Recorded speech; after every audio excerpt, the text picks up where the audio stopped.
सभी को मेरा नमस्कार। साइकोलॉजी की आज की आपकी अपनी पाठशाला में एक बार फिर इंटेलिजेंस की थ्योरीज को कंटिन्यू करते हैं और आज हम इंटेलिजेंस की बहुत इंपॉर्टेंट एक थ्योरी को पढ़ रहे हैं और जिस थ्योरी का नाम है multi factor theory. Multi factor theory basically दो साइकोलॉजिस्ट की मानी जाती है और दो साइकोलॉजिस्ट हैं जिसमें से एक का नाम है थॉर्नडाइक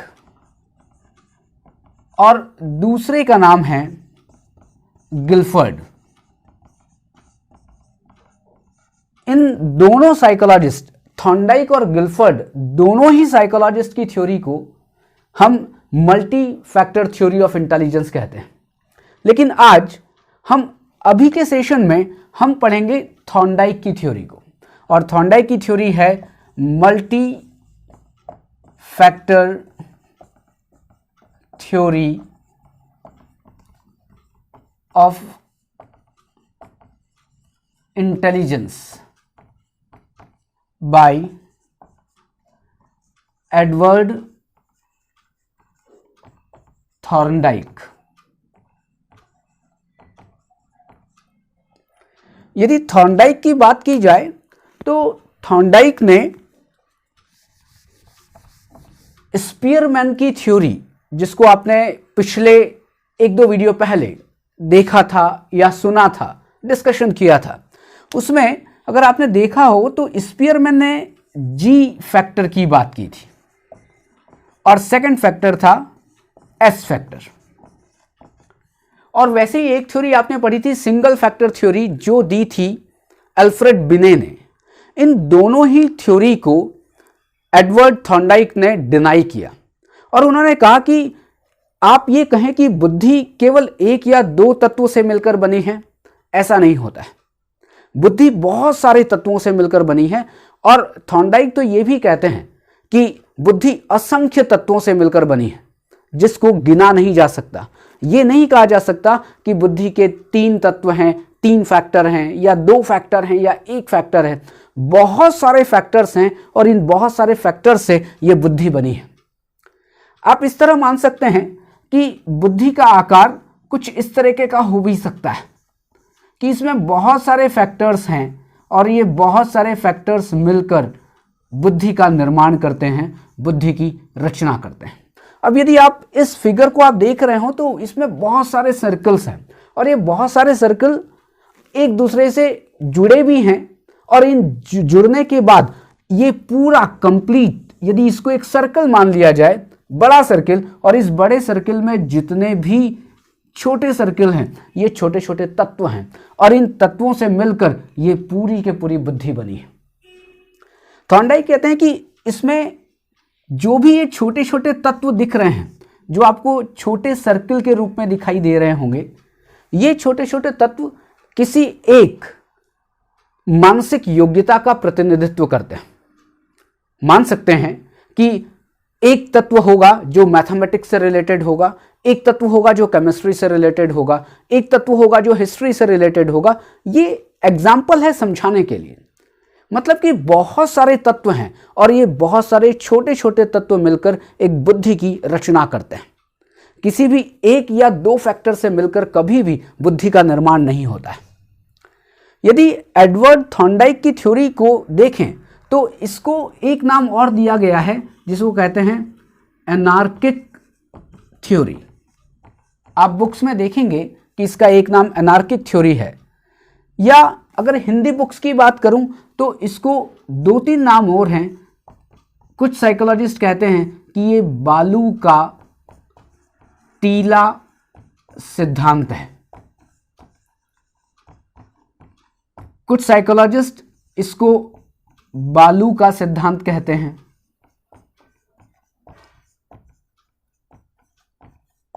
कहीं पर आप देखेंगे कि ये बहु तत्व सिद्धांत के नाम से जाना जाता है, बहु तत्व सिद्धांत, और कहीं पर इसको आप नाम देखेंगे बहु कारक सिद्धांत। यदि आप इन नाम को देखें, बहुतत्व सिद्धांत या बहुकारक सिद्धांत। इसी से पता लग रहा है कि ये जो सिद्धांत है इसमें बहुत सारे तत्व हैं, मल्टी फैक्टर्स हैं।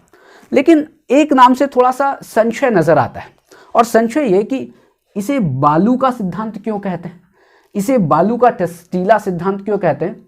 आपने कभी बालू रेत उठाई है? बालू रेत कभी आप मुट्ठी में उठाएं तो उसमें बालू रेत के कण अलग अलग होते हैं, और वो अगर ऐसे आप छोड़ेंगे तो बालू रेत धीरे धीरे धीरे एक एक कण आपको जाता हुआ दिखाई देगा, एक एक कण आपको गिरता हुआ दिखाई देगा। बिल्कुल वैसे ही बुद्धि होती है, उसमें बहुत सारे तत्व होते हैं। क्या आप बालू के छोटे छोटे कण को गिन सकते हैं? आप गिन के देखेंगे तो 1 या 2 कण या 5 कण तो आप गिन पाएंगे, लेकिन आप कहें कि मैं सारे कण गिन सकता हूं, ऐसा नहीं होता है। उसमें असंख्य छोटे छोटे कण हैं, और उन असंख्य छोटे छोटे कणों के कारण उसको बालू का सिद्धांत कहते हैं। असंख्य तत्व होने के कारण उसको बालू का टीला सिद्धांत भी कहीं कहीं पर कह देते हैं। एक नाम जो बहुत फेमस नाम और है, इसको परमाणुवादी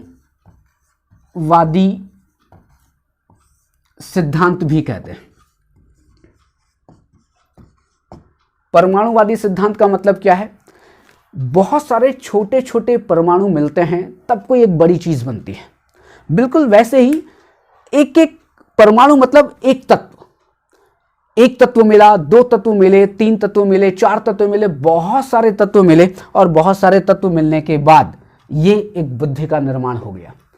आप इस तरीके से भी समझ सकते हैं कि ये एक बुद्धि है, इसमें बहुत सारे छोटे छोटे छोटे छोटे तत्व हैं।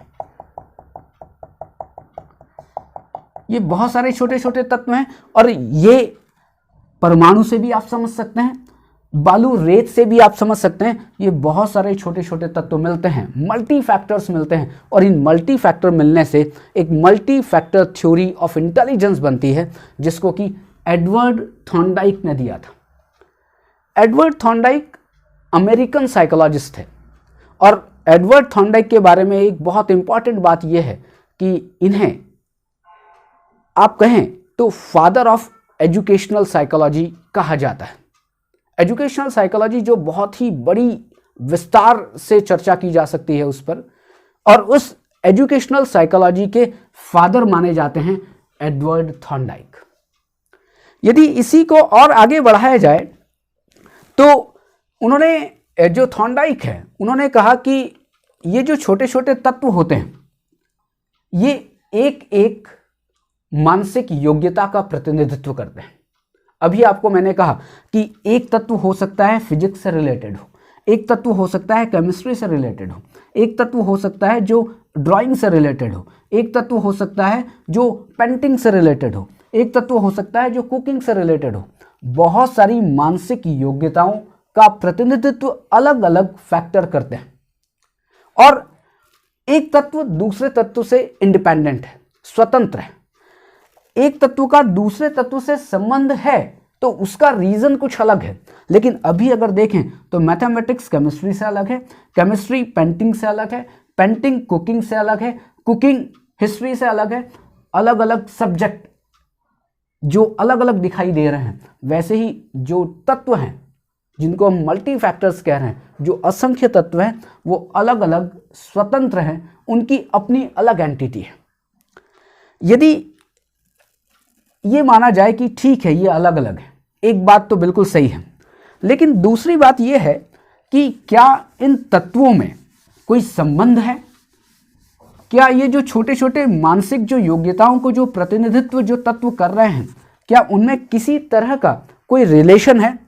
तो थॉर्नडाइक कहते हैं हाँ, उनमें रिलेशन है, लेकिन उस रिलेशन को थोड़ा सा एक एग्जाम्पल से हम समझने की कोशिश करते हैं।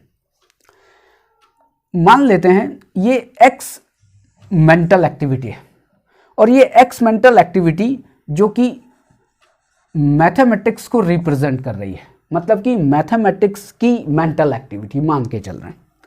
दूसरा एक मेंटल एक्टिविटी है जो वाई है, जो कि साइंस को रिप्रेजेंट कर रही है। अब इस मेंटल एक्टिविटी वाई में बहुत सारे तत्व होंगे, जैसा कि अभी मैंने कहा है। वैसे ही एक्स मेंटल एक्टिविटी में भी बहुत सारे तत्व होंगे।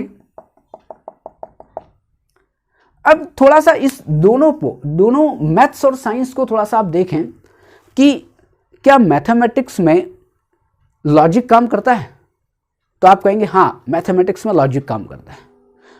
अब मैं साइंस के लिए पूछता हूं कि क्या साइंस में लॉजिक काम करता है, आप कहेंगे हाँ साइंस में भी लॉजिक काम करता है। इमेजिनेशन की बात करूं तो मैथमेटिक्स में इमेजिनेशन भी काम करता है, तो साइंस में भी इमेजिनेशन काम करता है। मतलब ये है कि इस मैथमेटिक्स में बहुत सारे तत्व हैं, साइंस में बहुत सारे तत्व हैं, लेकिन एक बात, थोड़ा सा एक क्वेश्चन आपसे पूछता हूं कि आप यदि देखें तो मैथमेटिक्स में बहुत सारे तत्व ऐसे भी होंगे जो साइंस के तत्वों से मिलते जुलते हैं। जैसा कि अभी मैंने कहा था, यहां पर लॉजिक हो सकता है मैथमेटिक्स में, तो यहां भी तो लॉजिक होता है। यहां पे अगर बात की जाए तो यहां पर इमेजिनेशन हो सकती है, तो यहां पर भी तो इमेजिनेशन हो सकता है। वैसे ही बहुत सारे तत्व ऐसे होंगे जो मैथमेटिक्स में और साइंस में कॉमन होंगे। अब और थोड़ा सा इस एग्जांपल को आगे बढ़ाएं कि मैथमेटिक्स में 10 फैक्टर्स हैं और साइंस में भी 10 फैक्टर्स हैं। मैथमेटिक्स में 10 फैक्टर्स, साइंस में 10 फैक्टर्स। मैथमेटिक्स की एक्टिविटी जो मेंटल एक्टिविटी है उसमें 10 फैक्टर और साइंस की एक्टिविटी में 10 फैक्टर। अब इसमें 10 में से 8 कंपोनेंट और यहां पर भी 10 में से 8 कंपोनेंट। ये एक एग्जांपल है समझने के लिए कि साइंस के 10 में से 8 कंपोनेंट ऐसे हैं जो कि साइंस में भी मिल रहे हैं। मैं फिर रिपीट कर रहा हूं कि ये मैथमेटिक्स की एक मेंटल एक्टिविटी है। इस मैथमेटिक्स की मेंटल एक्टिविटी में 10 फैक्टर्स हैं, 10 तत्व हैं। साइंस की एक मेंटल एक्टिविटी है, उसमें भी 10 तत्व या 10 फैक्टर्स हैं। इन 10 फैक्टर्स में से 8 मैथमेटिक्स के और साइंस के भी 8 ये कॉमन है। कॉमन चीज़ों को हम क्या कहते हैं? कॉमन चीज़ों को आप कॉमन से भी डिनोट कर सकते हैं, और दूसरा इसको हम बात करें कि क्या हम इसको हिंदी में उभयनिष्ठ कह सकते हैं। तो उभयनिष्ठ का मतलब क्या होता है कि ये 8 फैक्टर इस 8 फैक्टर से मिलते जुलते हैं, या ये 8 फैक्टर इस 8 फैक्टर से मिलते जुलते हैं। बात एक ही है। ये जो 8 फैक्टर्स हैं दोनों में ये क्या है? ये कॉमन है। और इन्हीं 8 फैक्टर्स जो कि कॉमन होते हैं उनसे क्या होता है? इन दोनों मेंटल एक्टिविटी में कहीं ना कहीं एक पॉजिटिव कोरिलेशन होता है। ये एक दूसरे से स्वतंत्र तो हैं लेकिन फिर भी एक दूसरे के साथ जुड़ी हुई हैं। क्यों? उसका रीजन क्या है? उसका रीजन है ये कॉमन फैक्टर या उभयनिष्ठ फैक्टर। जैसे कि आपको अगर स्पीयरमैन की बात याद हो, स्पीयरमैन ने कहा था कि जी फैक्टर सारी की सारी मेंटल एक्टिविटी में होता है, लेकिन जी फैक्टर को इस जो थॉर्नडाइक हैं उन्होंने डिनाई किया कि नहीं, जी फैक्टर जैसी कोई चीज़ नहीं होती। और वो क्यों नहीं होती है? क्योंकि जी फैक्टर अगर आपको याद हो तो वो इनबॉर्न था, जन्मजात था। लेकिन अगर थॉर्नडाइक की बात की जाए तो थॉर्नडाइक कहते हैं कि नहीं, जो बुद्धि है वो अर्जित है, जो बुद्धि है वो एक्वायर्ड है, सीखी गई है और वो अनुभव के द्वारा डेवलप हुई है। तो यहाँ पर जी फैक्टर तो नहीं है, लेकिन यहाँ पर क्या है? 8 इसके फैक्टर 8 इसके फैक्टर ऐसे हैं जो दोनों ही मेंटल एक्टिविटीज में।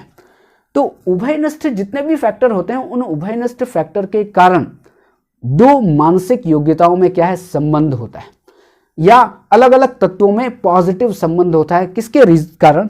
ये कॉमन या उभयनिष्ठ तत्वों के कारण। या इसको इस तरीके से समझ लें कि इसकी 8 विशेषताएं इसकी 8 विशेषताओं से मिली जुली हैं।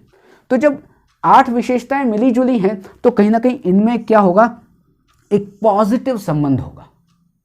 लेकिन एक दूसरी तरीके की बात की जाए कि चलिए इन दोनों में एक पॉजिटिव संबंध है, लेकिन ये मैथ्स है, ये साइंस है, ये दोनों अलग भी तो हैं। तो अलग किसके कारण है? 8 अगर एक जैसे हैं तो ये तो एक ही हुई, लेकिन आप कहते हैं नहीं, मैथ्स अलग सब्जेक्ट है। तो वहीं पर दूसरी जगह देखा जाए तो साइंस अलग सब्जेक्ट है। मतलब कि दोनों की अपनी अपनी अलग एंटिटी है। उन दोनों को आप मिला तो सकते हैं, उन दोनों में आप समानताएं बता तो सकते हैं, लेकिन फिर भी आप ये कहेंगे यस, ये दोनों समान हैं, लेकिन फिर भी इन दोनों में अंतर है। इसी अंतर के कारण हम कह रहे हैं एक साइंस है तो एक दूसरा मैथ्स है, एक हिस्ट्री है तो एक दूसरा ज्योग्राफी है। ये क्या है? ये अलग अलग मेंटल एक्टिविटीज़ हैं, और इन मेंटल एक्टिविटीज़ अलग अलग या स्वतंत्र किस कारण से हैं? यहां पर फिर रिपीट करते हैं, 8 फैक्टर कॉमन हैं, लेकिन 2 फैक्टर ऐसे हैं मैथ्स में जो अलग हैं। यहां पर साइंस में 8 फैक्टर मैथ्स से संबंधित हैं, या वही फैक्टर जो मैथ्स में भी हैं, लेकिन यहां भी 2 फैक्टर ऐसे हैं जो अलग हैं। मतलब कि मैथ्स में भी 2 फैक्टर अलग हैं और साइंस में भी 2 फैक्टर अलग हैं। इन अलग फैक्टर्स को या डिफरेंट जो फैक्टर्स हैं उनको हम क्या कह सकते हैं? हम कह सकते हैं अनकॉमन, मतलब एक दूसरे से अलग हैं। और इसको अगर हिंदी में बात करें तो इसको कहते हैं अउभयनिष्ठ।